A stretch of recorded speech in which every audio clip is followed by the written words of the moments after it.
కేసీఆర్ జై రోహితన్న జై తెలంగాణ.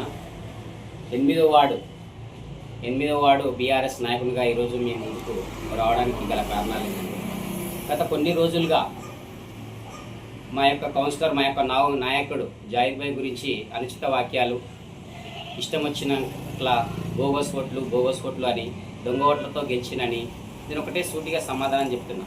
అసలు మీకు ఇక్కడ స్థానికంగా ఉన్న కాంగ్రెస్ నాయకులకు అసలు ఓటర్ లిస్టు యొక్క అవగాహన ఉందా? మీకు అసలు ఓటర్ లిస్టు యొక్క అవగాహన మీకు ఉంటే బోగస్ ఓట్లని ఎట్లా అంటున్నారు? మీకు కాలనీలో ఎన్ని బ్లాక్లు ఉన్నాయి, ఎన్ని ఇండ్లు ఉన్నాయని కనీసం ఫస్ట్ అవగాహన ఉందా? మీ నాయకులకు, మీ కార్యకర్తలకు రాజీవ్ మరి ఇంద్రమ్మ కాలనీ లోపల 1950 ఇండ్లు ఉన్నాయి. 120 బ్లాక్లు, ఒక్కో బ్లాక్కి 16 ఇండ్లు అంటే 1950 చిల్లర అంటే 2000 ఇండ్లు ఉన్నాయి. ఒక్కొక్క ఇంటికి 2 ఓట్లు వేసినా 4000 ఓటర్స్ ఉండాలి. మనకు 3250 ఓట్లు మాత్రమే, ఇంకా 750 ఓట్లు లేనేలేదు. ఎట్లా అంటారండి బోగస్ ఓట్లు అని? మీకు ఎలా అనిపిస్తుంది బోగస్ ఓట్లు అని చెప్పేసి, దొంగ ఓట్లని? అంటే ఓడినంత మాత్రాన జీర్ణించుకోలేకపోతున్నారా మీరు? మాటికి జావేద్ భాయ్ ఓట్లు దొంగ ఓట్లతో గెలిచిందని చెప్తున్నారు. ఒక్క ఇంటికి 2 ఓట్లు అంటే 4000 ఓట్లు. నేను ఖాళీ 2 ఓట్లే లెక్కేస్తున్నాం. 2 ఓట్లు, 4 ఓట్లు, 3 ఓట్లు, 5 ఓట్లు ఉంటే మన కాలనీ లోపల, రాజీవ్ మరి ఇంద్రమ్మ కాలనీ లోపల 8000 ఓటర్స్ ఉండాలి. ఎంతమంది? 8000 ఓటర్స్ ఉండాలి. గతంలో పాలకులు మీరు పరిపాలించారు కదా, పరిపాలించారు కదా. అప్పుడు ఏమన్నారు మీరు? మున్సిపాలిటీకి పోయినప్పుడు మీరు మెమరాండం ఇచ్చారు. ఏమని ఇచ్చారు? 2 కాలనీ లోపల ఒక్కొక్క కాలనీ సపరేట్ చేయాలి, పబ్లిక్ ఎక్కువని చెప్పేసి మీరే పోయి మెమరాండం ఇచ్చింది. అది మా దగ్గర కూడా ఉంది. ఒకసారి గతం మీరు పునరుద్ధరించుకోండి, ఒకసారి యాడ్ చేసుకోండి, పునర్విమర్శ చేసుకోండి, మీరు ఒకసారి చూసుకోండి. ఎందుకు మాట్లాడతారండి? మాట్లాడే ఒక పద్ధతి ఉండాలి. దొంగ ఓట్లు అంటున్నారు. మీ పోలింగ్ ఏజెంట్ లోపల అవగాహన లేని పోలింగ్ ఏజెంట్లు కూర్చోబెట్టి, అవగాహన ఉందా పోలింగ్ ఏజెంట్లకి? పోలింగ్ ఏజెంట్లు అయితే తెలుసు కదా ఎవరు కూర్చున్నారు, ఎవరు లేదండి. పోలింగ్ ఏజెంట్ ఏం చేస్తున్నాడు? పోలింగ్ ఏజెంట్ అంటే ఏం చేస్తారు? ప్రతి ఇంటికి ప్రతి ఫేస్ రీడింగ్ తెలిసినోడు పోలింగ్ ఏజెంట్. లోపల కాలనీ లోపల ప్రతి ఒక్క ముఖ చిత్రాన్ని చూసి మరి ఐడెంటిఫై చేసినట్టు పోలింగ్ ఏజెంట్. మరి పోలింగ్ ఏజెంట్కి ఒక్కరోజు కూడా క్వశ్చన్ వేయలేదు. ఆ రోజు క్వశ్చన్ వేయలేదు. ఎందుకు క్వశ్చన్ వేయలేదు? ఒక్క బోగస్ ఓట్లు లేదని క్వశ్చన్ వేయలేడు. ఇంకా ఓట్లు కావాలి. ఇది మంచి పద్ధతి కాదు. మళ్ళీ దొంగ ఓట్లు, బోగస్ ఓట్లు అంటారు. అభివృద్ధి అని చెప్పేసి అభివృద్ధి ఎందుకు చేయలేదు? బీఆర్ఎస్ పార్టీ నుంచి మీరు కాంగ్రెస్ పార్టీకి వెళ్ళిండ్రు. మీరు బీఆర్ఎస్ పార్టీ నుంచి మీ దగ్గర ఇంతకుముందు బీఆర్ఎస్ గెలిపించింది మేమే. మీరు గుర్తుపెట్టుకోండి. కార్యకర్తలు వన్ సైడ్ చేసి మీకు బీఆర్ఎస్కు గెలిపించినాం. అప్పుడు 3 పార్టీలు ఉండే, బీఆర్ఎస్, ఎంఐఎం ఉండే. ఒకవేళ ఆ రోజు జావేద్ భాయ్ కూడా ఒకవేళ కాంగ్రెస్ పార్టీ నుంచి మీకు చేయకపోయింటే, బీఆర్ఎస్ పార్టీ నుంచి మీకు చేయకపోయింటే, ఒకవేళ మీకు సపోర్ట్ చేయకపోయింటే మీ పరిస్థితి ఏంది? ఆ రోజు కేవలం ఎంఐఎం 120 ఓట్లలో ఓడిపోయింది. ఆ రోజు జావేద్ భాయ్ మధ్య నుండి కాంగ్రెస్ పార్టీకి వాళ్ళకి మీకు ఒకవేళ మీకు అక్కడ పని చేయకపోయింటే మీ పరిస్థితి ఏందో ఒకసారి ఊహించుకోండి. ఈరోజు మీరు కాలనీలు ఉన్నారంటే అది జావేద్ భాయ్ యొక్క ఆశీర్వాదం నుంచే. కాంగ్రెస్లో ఆయన వచ్చిండు, ఆ మైనార్టీ ఆయన తీసుకొచ్చి పెట్టినందుకు మీకు అక్కడ మీకు ప్లస్ పాయింట్ అయింది. లేకపోతే మీరు ఏడో ఉంటుండే ఒకసారి ఆలోచన చేసుకోండి. వన్ సైడ్ కార్యకర్తలు మీ వెనుక క్యాడర్ ఎంత ఉండి ఆలోచన చేసి ఒక కార్యకర్తని మీరు ఎలా నిలదీక్కుకోవాలో మీకు తెలియదు.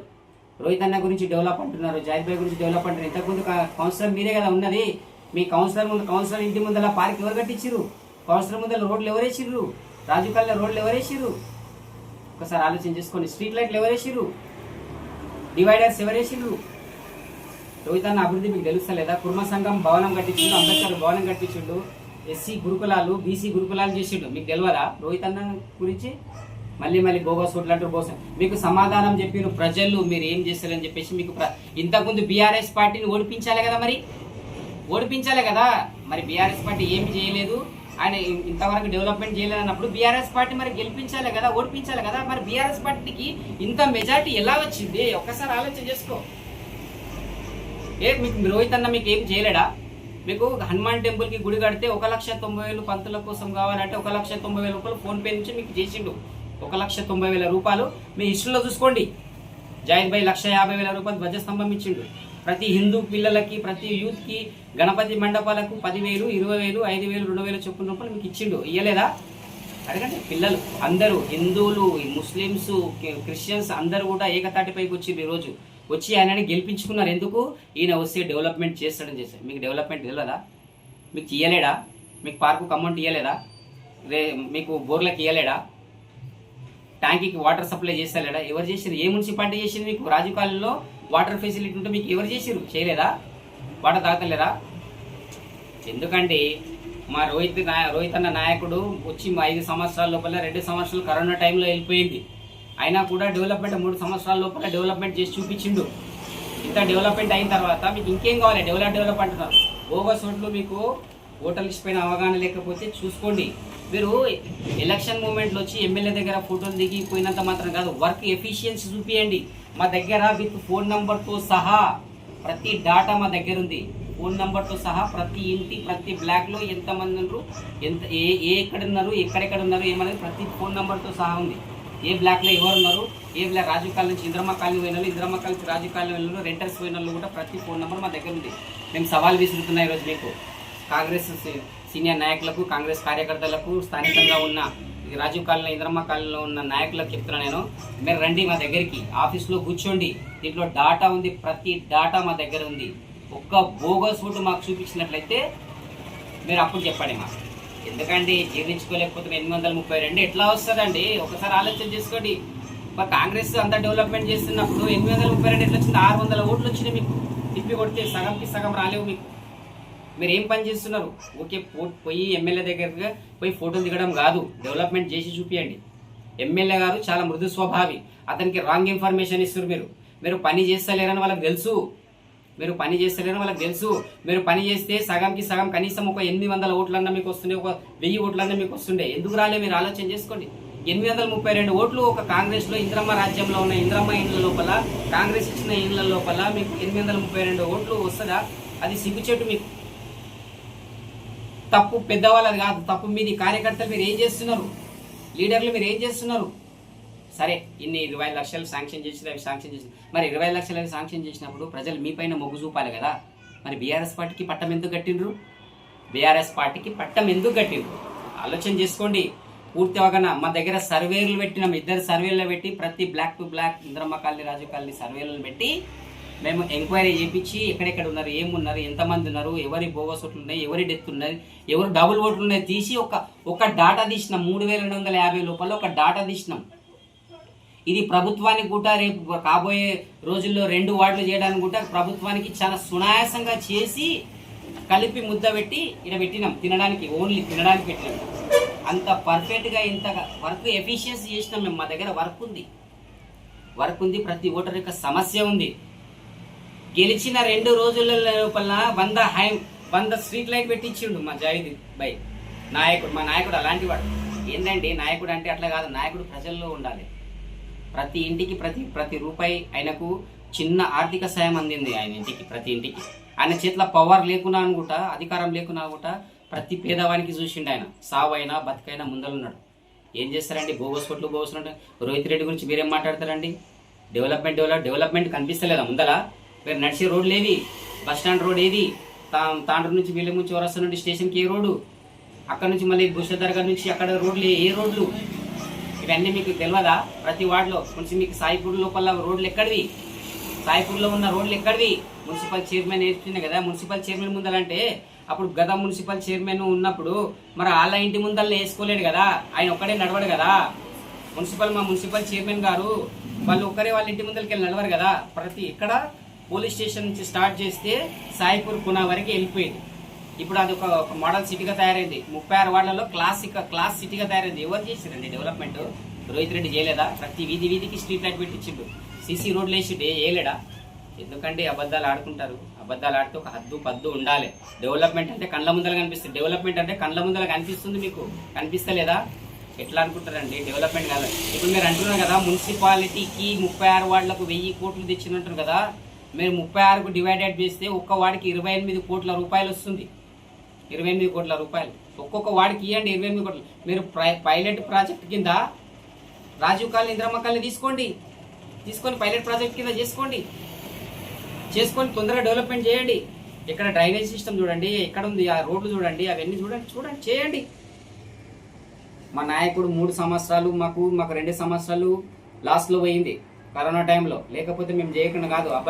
ఇక్కడ మీరు అబద్ధాలు చెప్పి మాకు అది చేయలేడు ఇది చేయలేడు అంటే చేయలేడా? మీకు ప్రతిదీ చేశాడండి, ప్రతిదీ చేసింది. మీరు అవన్నీ అబద్ధాలు కాదు. మీరు వర్క్ ఎఫిషియన్సీ చూపించండి. ప్రజలు మీకు బుద్ధి చెప్పిండ్రు. 832 ఓట్లు అంటే ఆషామాషి కాదు. ఇది చరిత్ర సృష్టించిండు. చరిత్ర ఏడ సృష్టించిండు? ఇంద్రమ్మ రాజ్యంలో చరిత్ర సృష్టించింది. బీఆర్ఎస్ పార్టీ జెండా వాతినం. ఇక్కడ మొదటిసారి బీఆర్ఎస్ జెండా వాతినాము, రెండవసారి కూడా బీఆర్ఎస్ జెండా వాతుతున్నాము. రాబోయే కాలంలో కూడా బీఆర్ఎస్ జెండానే వాతుతాము. వర్క్ చూపించి ఎమ్మెల్యే దగ్గరికి పోయి ముఖం పెట్టుకోండి. వర్క్ ఏం చూపించకుండా మేము కండువాలు వేసుకొని పోయి ఫోటోలు తీద్దామంటే కాదండి.